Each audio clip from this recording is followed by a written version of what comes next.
Calculating the unit economics of a product is a crucial step that many brand owners overlook. Without it, it's tough to determine how much you can afford to generate a single sale. In this video, I'll walk you through the process that we use with every brand to uncover the unit economics. But before we do that, who am I and why am I qualified to tell you all this information?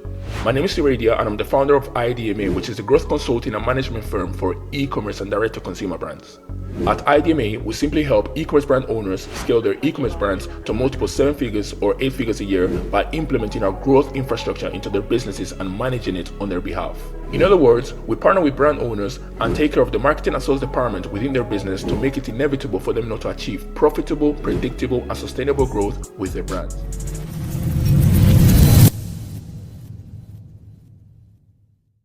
Right, so now we're on the second part of the first phase, which is audience research and offer refinement and offer creation, right? So offer refinement is the second part of the first phase, right? So phase 1.2, right?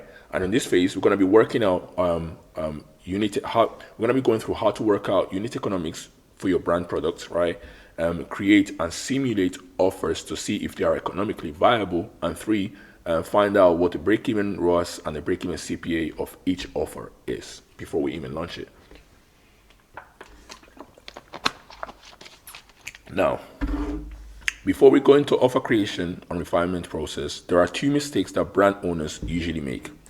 Mistake number 1, a lot of brand owners and all traditional marketing agencies do not take the time to work out metrics like break-even CPA. And without knowing your break-even CPA before launching any ad campaign, you won't know whether your brand is actually profiting or whether And without knowing your break-even CPA before launching any ad campaign, you won't know whether your brand is actually profiting or not.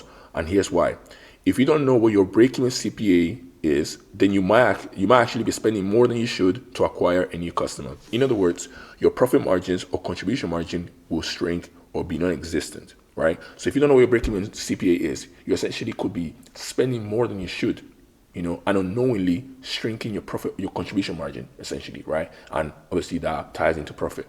The less contribution margin, the less profit you make, right? So now, this of course could lead to you being unprofitable from every sale you make. And let me explain. I'll zoom in here so you guys can see this as much as possible. Right, hopefully you guys can see that, right, that table. Right, so let's say we have a product that has a cost of delivery of like $10, for example, right? So it costs you like $10 to actually produce this product, and you're selling that product for $60, right? Now, let's go through example 1. Let's say, like I said, cost of delivery $10. Let's say you're doing a discount of 1%, right? The discount, if you wanted to be an absolute number, it will be 0.60, right? So 60 cents essentially, right? So the retail price is $60. With discounted price, which is 60 cents, it will be $59.40, or so $59.40, right? And then your profit would actually be $14.40 because obviously the cost of delivery. So you have to take away the cost of delivery, which is $10, right, and the discounted, the discount that you've added on. So that takes you to $14.40, right? So you've gone from 60 to $15.40 because of the discount, and then you take another 10 away because obviously that's the cost of delivery. That's what it costs you to make the product, right? So that's $14.40. Now, your profit margins will be 83.6%, and your break-even CPA will be $14.40 because the profit you're making on this product, or if you sell this product, the maximum profit you can make, right, assuming you don't advertise, right, the maximum profit you can make is $14.40.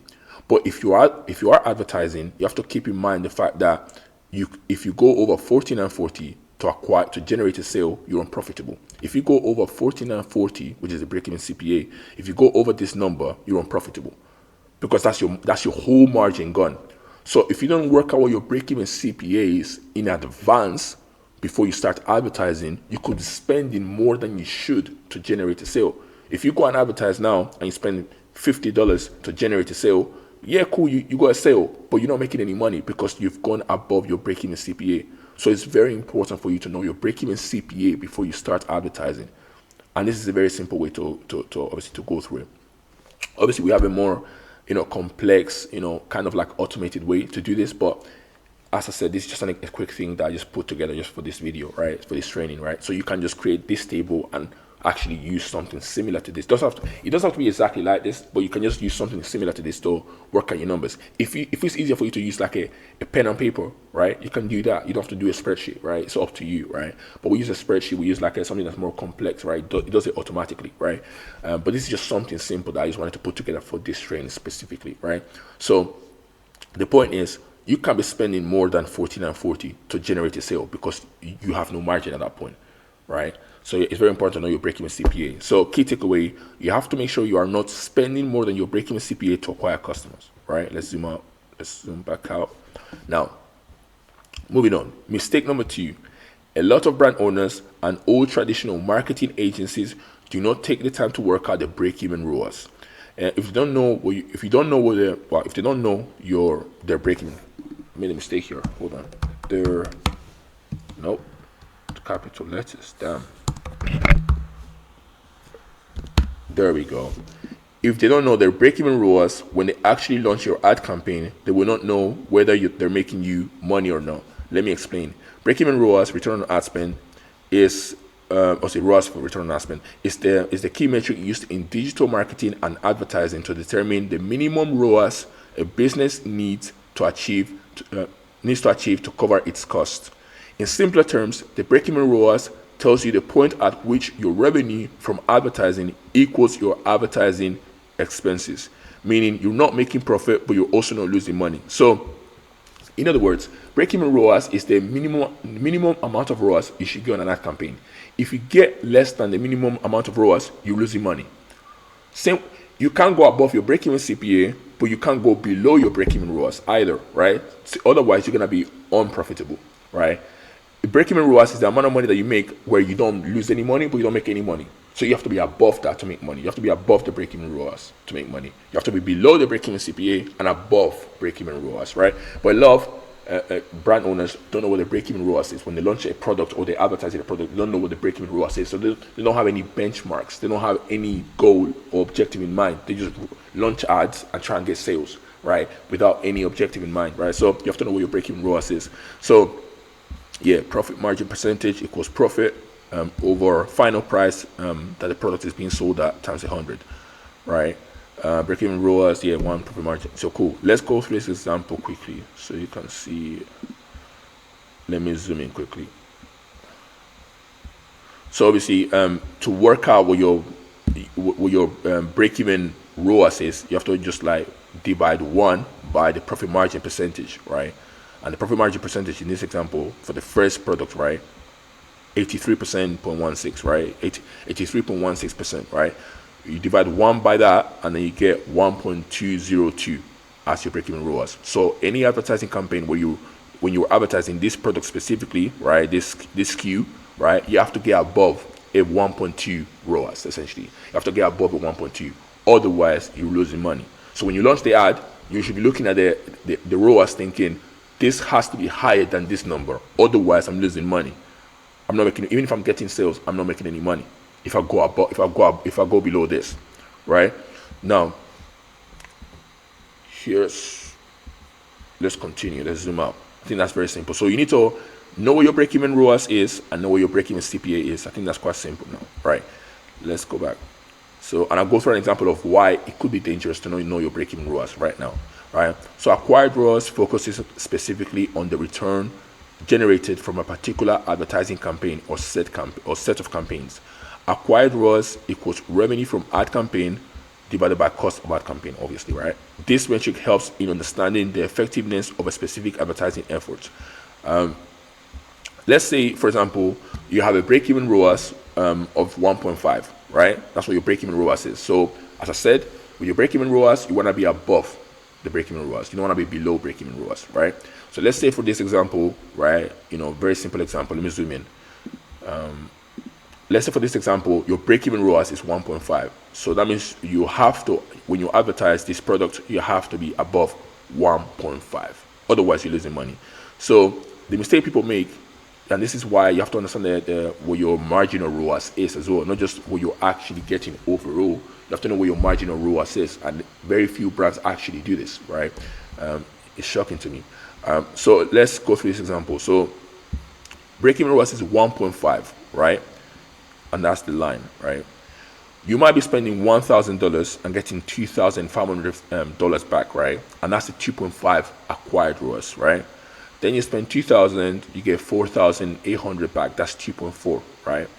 Then you spend 3,000, you get 6,900 back and get 2.3, right? And this is still looking good, right? But what you need to take into consideration is that what's happening, what are you getting from each additional $1,000? Each incremental $1,000 that you invest in advertising, what are you actually getting out of it? Yeah, you're getting 4,800 back, but that second $1,000 investment that you made, what do you actually get from that? And to work that out, you need to look at marginal sales. So the first time you invested $1,000, you got 2,500 back. Great. The second 1,000 that you invested brought back 2,300, right? And that's what gave you the 4,800, right? The third 1,000 you invest, because now you're spending 3,000. The third $1,000 investment that brought you 2,100 back. So as you can see, the second $1,000 investment, hopefully you can see the second row, right? When you're spending 2,000, that second the added $1,000 investment brought you back 2,300, right? Then the third $1,000 investment, because now you're spending 3K, that brought you back 2,100.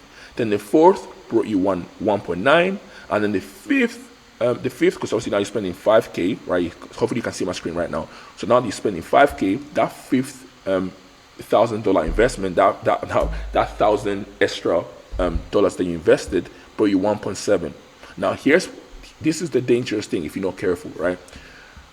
On 6,000, when you get to 6,000 in this example, when you get to $6,000 in this spend, that $6,000 investment, that extra $1,000 investment that you're making at this point, right, brings you back 1.5K. Now that means you get to the 1.5 break-even ROAS, right? Now means you're breaking even now, right?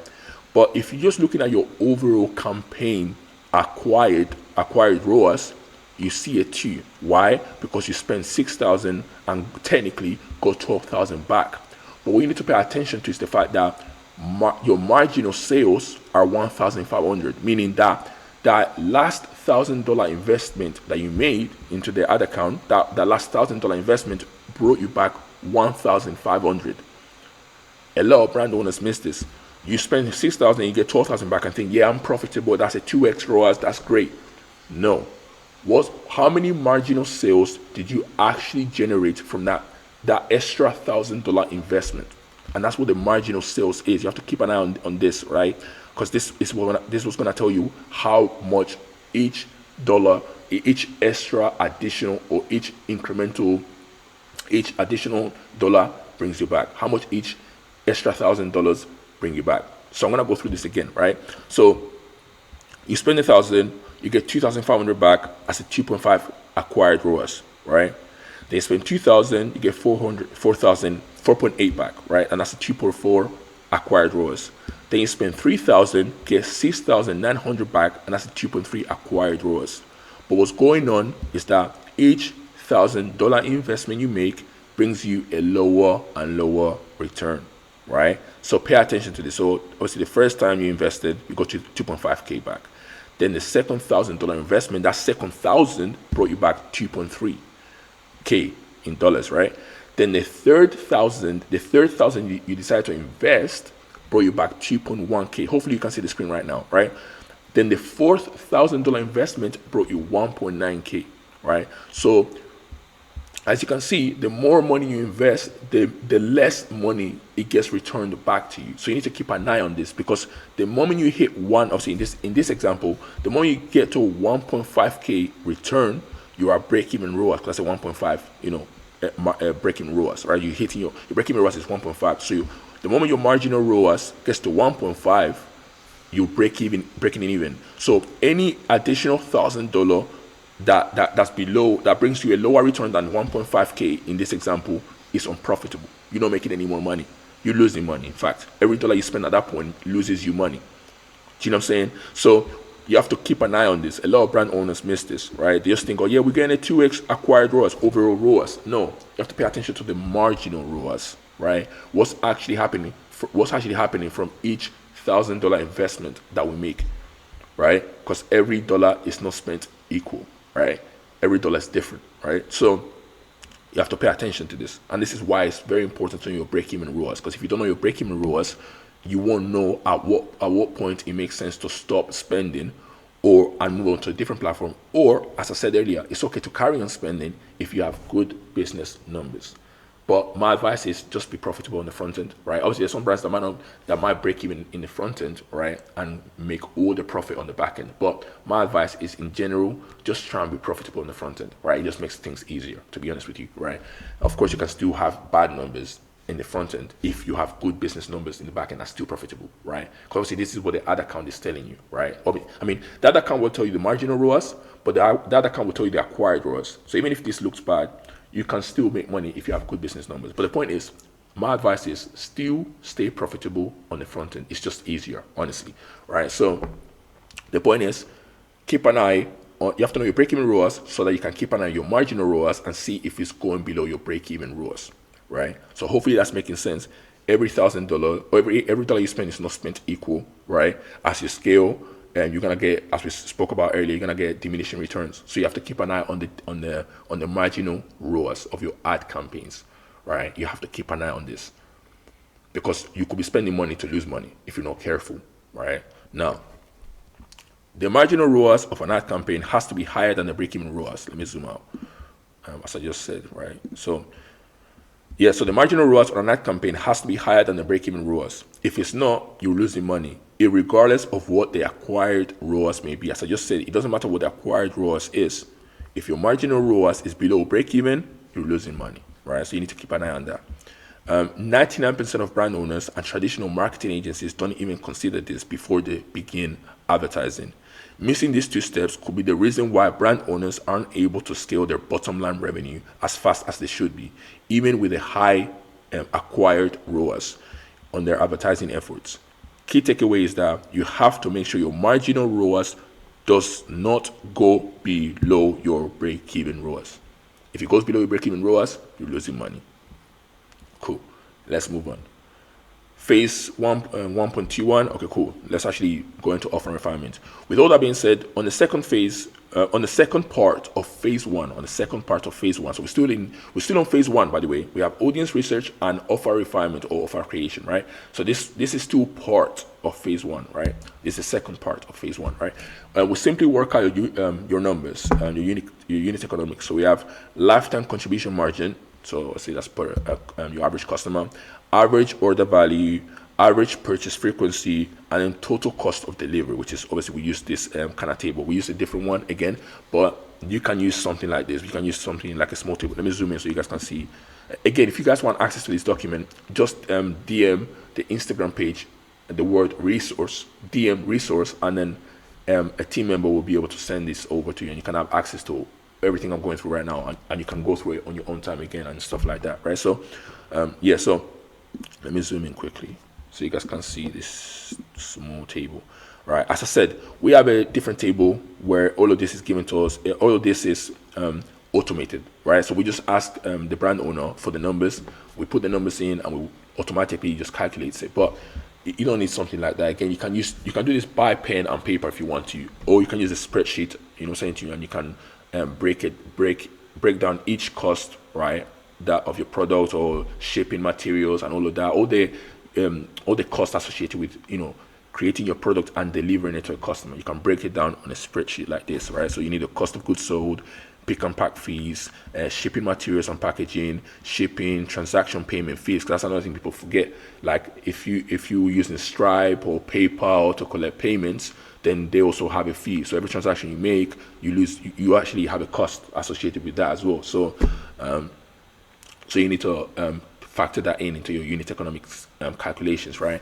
And then return handling costs, and then total cost of delivery and stuff like that, right? So, and even to the point where you even doing CPA targets, obviously, because before you advertise, you need to set CPA targets. Okay, cool. How much are we looking to spend, right, to generate a sale, right? You set a KPI, right, and then you go in and try and beat it, right? So obviously, ideally, you lower than your CPA targets, and that's perfect. You make more money than you anticipated, right? But sometimes you might be higher, right? As long as you don't, again, you have to still have money left to have profit, right? So the CPA target has to be lower than than your whole break-even CPA, right? Your break-even CPA is basically your margin. So your CPA target has to be lower than your break-even CPA, right? To still have a bit of profit that you can contribute to the operating expenses of your business, right? So that's contribution margin. That's what we call contribution margin, right? So, anyways, without getting too technical, you need a table like this, simple table, where you can put the name of your product and the price, and then just break down the cost of each cost associated with making the product and delivering it to the customer. So that's that. Let's zoom out. Cool. Let's continue. Then once we've broken down the unit economics, right? So each cost, we've worked out the break-even CPA, break-even ROAS. We've broken down each cost associated with each product, right? Including the transaction fees, PayPal, Stripe, whatever payment processors you use. Some people use Square, but whatever payment processor you use, that's not a problem. So you have to know the fee and factor that in. Essentially, doesn't matter which one you use, right? Yeah. So then we use those numbers to craft super offers. All we need to do is create 3 to 5 offers for the product we are advertising that we know will absolutely crush it. Now, here's the basic offers that most brand owners use: discounts, money discount, or percentage discount, right? Everybody uses those offers. Blue offers are some of the super offers we are able to deploy at IDMA. So you might do more creative offers, right? Something that's a bit more different, right? It's more, like it's not something that the consumers or customers will see every day, right? So get X when you spend a certain amount of money, and a gift, right? Buy 2X, get one free, right? If you buy 2 of this product, for example, you buy 2 of this product, you get 1 for free, essentially, right? Bundle strategy. Then you have free shipping on orders above. So if they spend above $100 or £100, they get free shipping, right? That's a good one, right? Incentivizes them to actually spend more, right? Quantity breakdown. So you buy X for $50, you buy 2 for $30, you buy 3 for $20, for example. So again, incentivizes them to spend more, and they feel like they're getting more out of the deal, right? Because obviously they're getting each unit for less, right? But your goal is to obviously increase or average order value and increase how much money you're making. So as long as they're spending more, and you obviously, again, this is why your unit economics have to come first. You have to work those out first, because you can't just be creating these offers without knowing your unit economics, right? You still have to be profitable on every sale. Ideally, obviously, I know some brands, they break even on the front end and then they make all their money on the back end. But my advice is stay profitable on the front end. It makes everything easier, right? So this is why it's important for you to know your unit economics, because if your numbers don't make sense and you are here doing these offers, you're basically a charity, because you're not making any money. You know what I'm saying? So you need to know your numbers, which is why we do the unit economics calculations first. We simulate the offers, and then we simulate we see the unit economics of each product, and then we create offers, right? Now, for some of you some brand owners that might have a subscription-based, e-commerce brand, maybe you're selling some supplements or selling some skincare products, right? You're billing people automatically every month.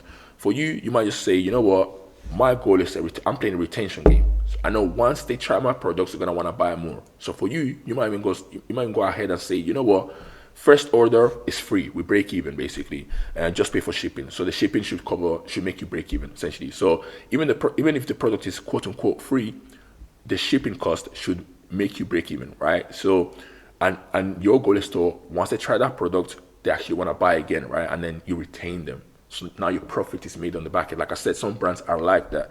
But my advice is stay profitable on the front end. It makes everything easier, right?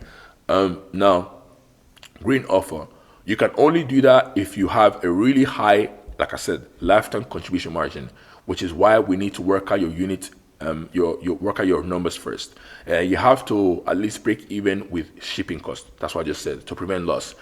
Best suited, I just said this right now. Best suited to subscription-based brands, some skincare brands, and beauty products. I just said all of this. As you can see, 10% off offers are not only the type of offers there is, right? You can do more creative offers that are more novel, that you don't see every day, right? Get creative with it. Just 10% discount, everybody does that. Everybody can do that. It's so simple, right? As long as they know the unit economics, right? Everybody can do that, to be honest with you. A lot of brand owners do not add any sort of creativity to the offer creation process. As a result, they just blend in with other brands, and you don't want to blend in with other brands. You want to stand out, right? Cool.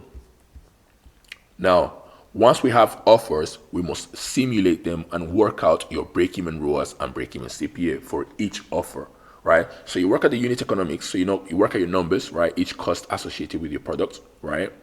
Then you work out your break-even ROAS and break-even CPA. Again, we've already gone through break-even ROAS and break-even CPA and why they're important, right? Now you actually have to work them out for each offer that you make, right? Which essentially is offering your product, right? Whether you're doing discounts or you're doing bundles, whatever the case may be, free gift with purchase, you have to work out those unit economics. Because if you're doing like free gift with purchase, you're essentially losing money on the gifted product. Now, ideally, that gifted product isn't too expensive, right? It's not your core product, right? That free gift is probably maybe like one of the other SKUs that are less expensive, right? But you still have to factor in the cost of that product, right? Because you're not making any money on it, so that's a cost, right? So you have to factor that into this simulation process, right? Again, this is why before you advertise, you have to know your numbers. The whole point of marketing is to generate cash. If you don't know your numbers, you don't know how much money you're making. You're just hoping you make money. You can't be hoping. This is business, not a charity, right? So now you already know how important these two metrics are, based on what we went through earlier. Yeah. Generally speaking, we should be profitable on that first sale. Is very important. Of course, depending on your acquisition strategy, like I said, you might choose to break even, no loss on the front end, right? Profit margin, final price, this simple calculation, right? It goes without saying. This is what we will do for a discount offer. I just went through this example earlier. Like I said, let's go through it quickly. Yeah. So, yes, I said discount. Let's say your cost of delivery, so the cost of making the product and delivering it to the customer is $10, and then the SKU is $60, right? So now let's say you have a 1% discount, so that's 60p or 60 cents, right? If you have a retail price 60 and take away the 60 cents, you have 59.40. But then you also have to take away the $10 cost of delivery, which is the cost of making the product and delivering it to the customer, right? That'll be 49.40, right? Which now means you have a profit margin of 83.16%, right?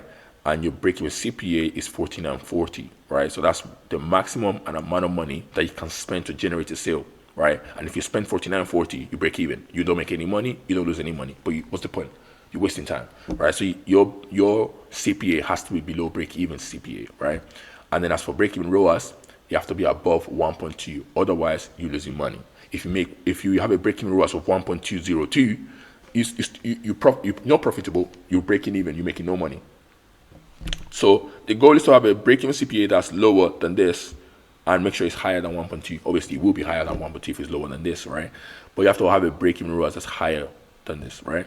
And that's it. It's very simple. This is very simple, right? And you have to do this for every product or offer you decide to advertise. You have to do this. You have to carry out this process every single time. Now, of course, if you're selling the same product over and over again, your core product, your hero product, you don't have to do it once, right? You only have to do it once. But if you're doing bundles and trying different offers, you have to go through this process every single time.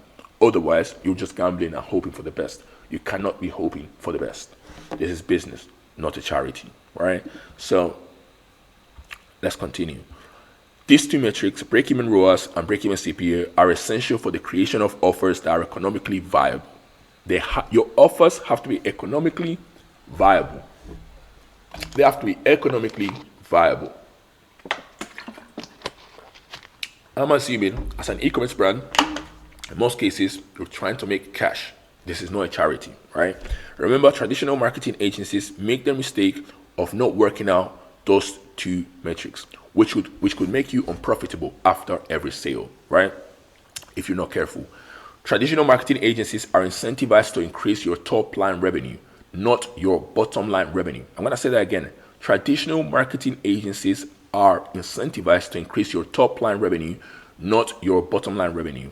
They usually take a percentage of the revenue, top line revenue, that they are able to generate from paid ads. So they do not care about how profitable you are. If you're working with the traditional marketing agencies right now and they're taking a percentage of the top line revenue, they don't give a shit about how, excuse my language. If you're working with a traditional marketing agency, they do not care about how much money you're making in profit. All they care about is top line, because they're taking a percentage of that top line. So they don't care how much money you're making in profit. Does that make sense? Right? So I'll explain this in more detail later in this training, right? So, but for now, just know that that's the reality situation, right? Now, the completion of this phase, which is phase 1, audience research, remember all of that, and audience research and offer refinement and offer creation, right? This essentially finishes phase 1, audience research and offer creation or refinement, right? So that's phase 1. This step gets you closer to that additional 100K in MRR goal, right? So just to summarize everything in this first phase, we have to go through audience research. We have objective data and subjective data, right? Objective data is the insights that you get from the market, right? From your customers directly. Subjective data is the insights that we get from the brand owner directly. So their insights, right? Who they're going after and from their point of view, right? From their perspective, right? Once we have that, we go and do ad creative research. We look at the ad account, we see what ads are currently performing, if the brand is running any ads. If they're not, great, we go to option 2, which is actually going in to the TikTok's ad library and Facebook ad library, finding 3 to 5 of the top competitors. The competitors are taking all the customers in, they're stealing all the customers from everybody else. The competitors are taking all the money in the market. Basically, we look at what ads they're running and we try and find the 3 most common creative types, right, that they keep using, which usually means that it's working and performing. Now, of course, we don't know how much money they're making from each of those ads, but what we do know is that if they keep doing the same creative formats, the 3 common creative formats again and again and again, we know that they must be making money from it, because we're not going to do, a business owner wouldn't do the same thing over and over again if he wasn't getting results. If he doesn't get the results, you stop doing it and you try something else. No, right? So once we have that down, we now we derive true insights from the market research that we got, right? So all the data, all the information that we got from the market, we derive true insights and we start creating sales angles, right?